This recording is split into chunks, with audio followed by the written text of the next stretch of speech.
अब देखो यहाँ पे, चलो अच्छा पढ़ाते हैं, ठीक है। यस के बाद यू है, यू के बाद एक बार डबल कॉन्सोनेंट आ जाए, यू के बाद कहीं भी इंग्लिश में डबल कॉन्सोनेंट, यू क्या पढ़ता है, मतलब पढ़ा ही नहीं जाता, समझ लो एक तरफ से। यू को पढ़ा जाता तो सर जे, तो यहाँ देखो जी को गा पढ़ा जाता, लेकिन यहाँ जी को जा पढ़ा गया, ठीक है। एक तो जी है, एक जी को जा पढ़ा गया। यहाँ जी के बाद अगर ई मिल जाती, जी को क्या पढ़ा जाता है, जा। जी के बाद अगर ई मिल जाती, जी को जा पढ़ा, इसीलिए सजेस्टिंग, सजेस्टिंग।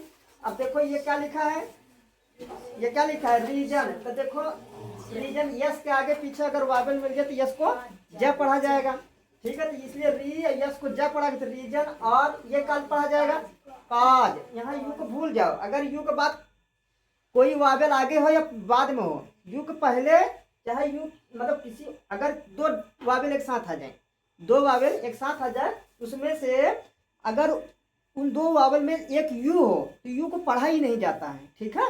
इसलिए ये काज, यू को भूल जाओ तो काज हुआ, ठीक है। और यहाँ पे यस के आगे पीछे वावल, इसलिए यस जा बन जाता है, ठीक है।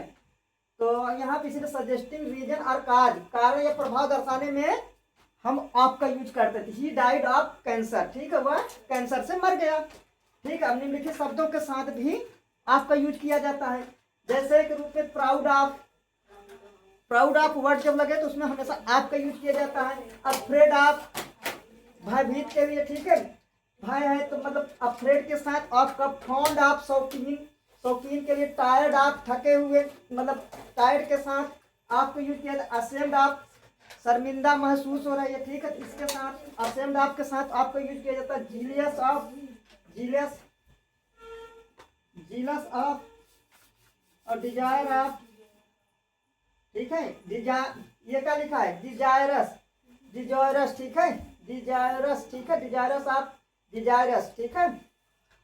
यहाँ he is accused of theft, ठीक है, उसे उसे चोरी का आरोप है, ठीक है, उस पर मतलब उसे चोरी का आरोप है, मतलब आरोपित किया गया, आप थेफ्ट, चोरी का आरोप है, ठीक है।